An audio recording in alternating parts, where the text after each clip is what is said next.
residents find themselves in a situation where they are not able to provide and that they need to ask for financial help personally from me. And I want to talk about the values and how I came to the decision of which way I would go with that. And so my answer is always no, I'm not able to support you by financially contributing from my personal resources. However, I would like to talk about it, unpack it, and find out what other resources exist in the community so that we can help. Now, folks will come to me because they value and I value the strong relationship we've built, the trust, and the foundation of working so hard in the community to bring forth and advocate for positive changes in the community. So over the years, you build up these very strong professional relationships. And so when folks are in need, they will come and say, you know what, I have a situation where I either need money, a few $100s, or I am trying to sponsor my husband and I need to show that I have $3,000 in my bank account just for a few days. Can you lend it to me? Now, I often go through that I value our relationship. I value the work and the trust that we've built up and the professionalism that you have, that you show up, that you're punctual, that you advocate into the evening with what you're trying to accomplish. However, it would be crossing the line for me to go ahead and give you those financial resources from me. And a number of reasons is, one, if you are to lend money, you're not guaranteed that you're going to be able to track that and get it back if they are continuing to have hardship. So one, you'll be putting yourself in a situation where you may not get that money back and you may need that money back. Number two, it does change the working relationship, that we're not able to do that based on our financial policies. And so it's important for folks to understand that in our work as well. So I go over that, and then I continue by saying, but let's talk about where else we can go for resources. So I don't leave that conversation without talking about, who else can we contact, or what other resources can we access for you to get the resources that you need. And so we problem solve together, very much like we do in resident engagement and in community leadership in this work.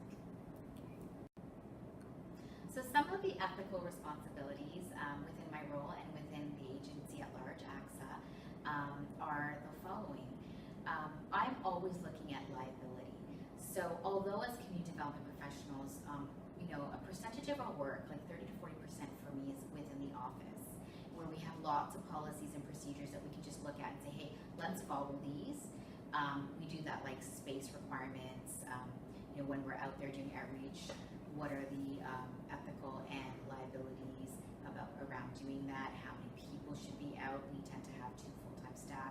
We tend to look at what the barriers or the concerns are, and then we problem solve around that and build our policies and procedures and ethics around that.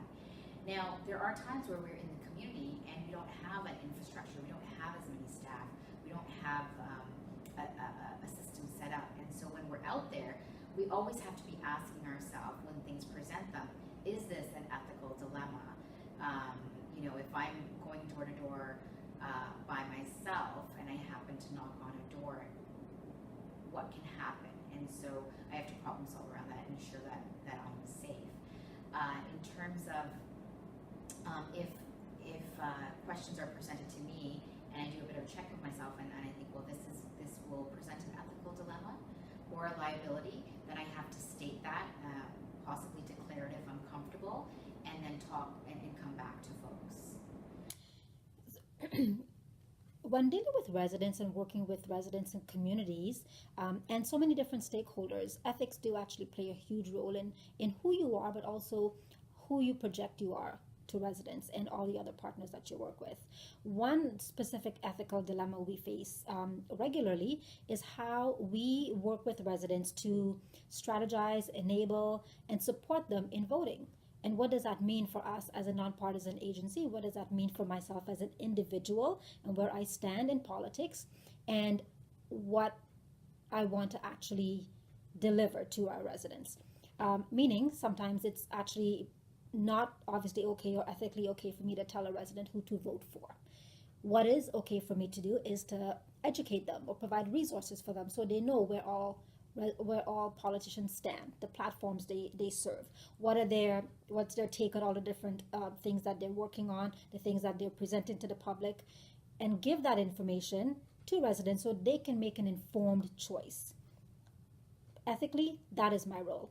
Unethically would be me actually telling them, you vote for this particular party because I'm telling you to vote for this particular party.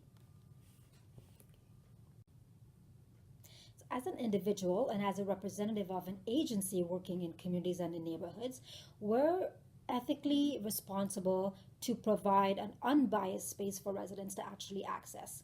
Meaning all residents have access to our space, indoors and outdoors. It means that we are able to facilitate a process where everyone feels welcomed, where we don't give one group a particular advantage over another. It means that when we have resources, that it's allocated equally amongst residents and everyone has an opportunity to actually access those things. Whether it could be a donation that's given, or whether it is our space that's being asked to be used, or it could be anything from having a festival and inviting people to join. In this area of work, being ethical means coming in with an open mind and leaving our biases at the door. So, as a youth worker, I remember one of the ethical dilemmas that I have or had was co-organizing a community barbecue with community members. And of course, from an agency perspective, you're thinking about health and safety, we're cooking food and all that good stuff. But on the other hand, the community was insistent that, they wanted to take charge. They had their local chef in the community. They had their barbecue and whatnot. So the dilemma obviously was a balance between, an agency standard and community standards, right, at the end of the day. So I think what it was kind of a balance, I remember. It was a balance of, us as community workers coming in, doing some of the barbecuing, allowing to make sure everything was safe. We had brought the barbecue. We made sure that, fire extinguishers, different things that would make sense for us. But at the same time, we allowed, community chefs to come in and to do their thing as well. So the community kind of said, okay, well, they had some engagement. Because a lot of times we want to do for community, but we don't want community to do for themselves. So that was one of the dilemmas I remember having as a youth worker. An ethical dilemma, but at the end of the day, you have to seek the balance as best as you can. Cool. So for me, do you want something specifically with wood green or just in my general experience? General. General. Okay. So for me, there's two kinds of ethical dilemmas. There's the one that's ongoing and that's at the moment not solvable.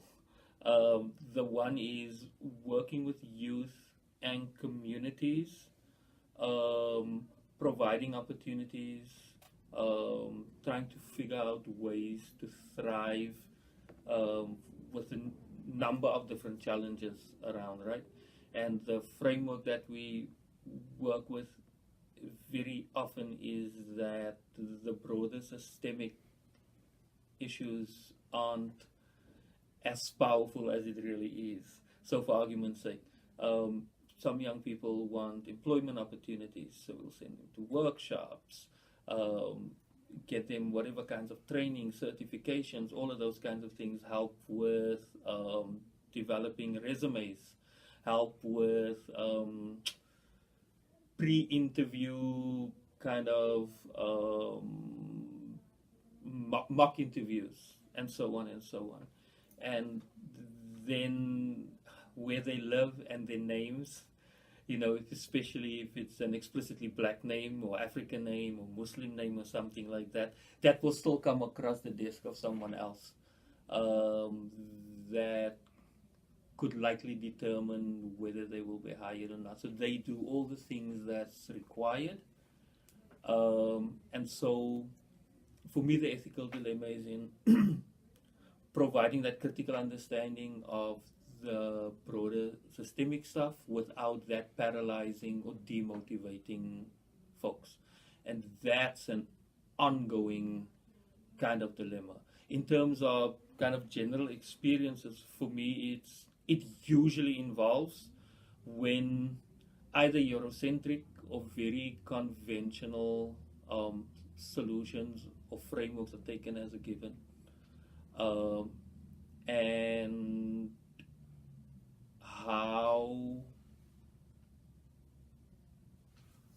whether it's the quote-unquote clients we work with, partner organizations, colleagues, or even ourselves, when we are expected to work within particular kind of paradigms, and we see that if we work with a particular demographic, either coming from the African continent, the Caribbean, or something like that, that the knowledge systems are vastly different. And so for me, the ethical issues that come up there is about making sure that, first of all, that there's a cultural connection, personal connection, all of those kinds of things, and then we formulate the strategies around that.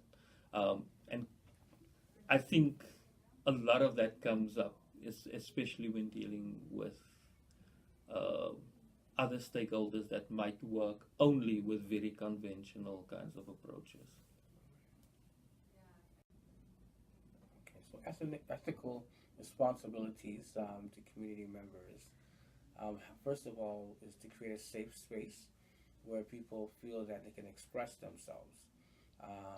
Whether that opinion is popular or not, whether it's off the wall.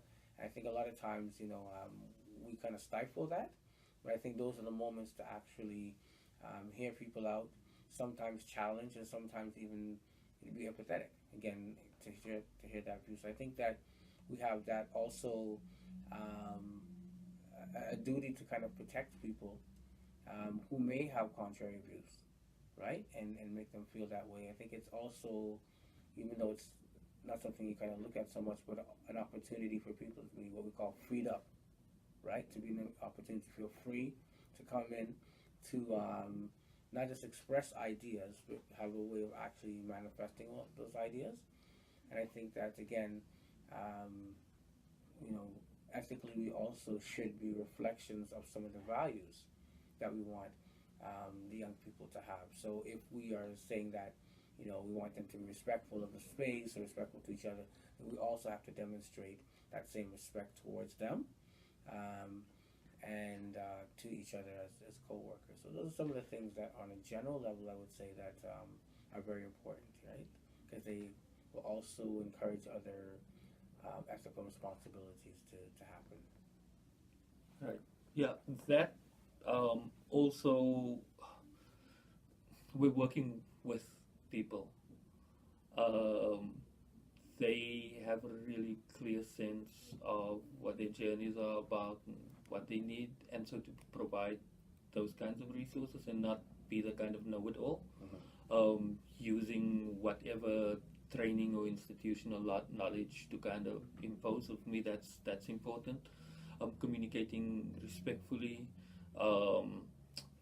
understanding how human beings, and being mindful of how human beings might come in front of us. Usually in this kind of work, it's when people are in need, or there are certain kinds of challenges. So that will manifest itself where some people could be agitated or frustrated, etc., etc. And to understand and be mindful and empathetic around that, and not take things personally that might come that might fly at you. B, it's also super important to create a safe space and create a protecting environment for the most vulnerable and marginalized amongst us, because there's a general sense of what the oppressed is or what the marginalized is or whatever, and we don't often think that even within those groups there are people who are further marginalized and silenced and so on, and to be really mindful of that and create space for that, for folks to feel safer and to feel that they belong and they matter, and change can be affected on that level. And again, just clear boundaries. That's compassionate, clear boundaries. Great. An ethical dilemma that I faced, or that I have faced within this profession, is in terms of treating everybody fairly and equitably. So within any community development profession or field, you're going to engage and meet with different participants, clients, and you're going to build chemistry and relationship better with some better than you would with others. So in terms of being ethical, it's around how do you ensure that you're treating them all fairly and equitably. Coming into this position, one of the resources that we have to distribute to clients is allowing them to access the boss tokens. So there's some relationships where there's clients that we've met and they'd ask us for a boss token, and even though you've got the relationship, you'd be more willing to distribute them to versus someone that you've just met and who's asking you. So it was trying to find an equal balance around how and why and rationale around why you distribute the boss tokens, ensuring that you're not looking at just solely the relationship that you have, but you look at the whole kind of program and look at it holistically. So what are they using the boss tokens for? Is it going to be beneficial? Is this within our policies and within our procedures? Or am I only doing this because I actually have a relationship built with them? So ethical responsibilities that I have to the people that I serve and people within our agency is around ensuring that everyone is being treated fairly. Dealing with the homeless population, there are quite a few barriers and challenges they face, not just homelessness, but the challenges of substance abuse, not knowing how to navigate city systems. So it's ensuring that every engagement you're treating the client and those that you engage with fairly and equitably. It's ensuring that they have a full understanding of the array and the range of services that you provide, and that they are accessing and able to access each one as you would, again, any client that you may have built a relationship with, regardless of whether you've known that client for a matter of days versus a matter of months. It's ensuring that you're instilling and holding on to the values of your organization, and that you're instilling and you have the values of yourself around trying to treat everyone and give everyone the best opportunity to access services, to remove some of the barriers that may impede their success.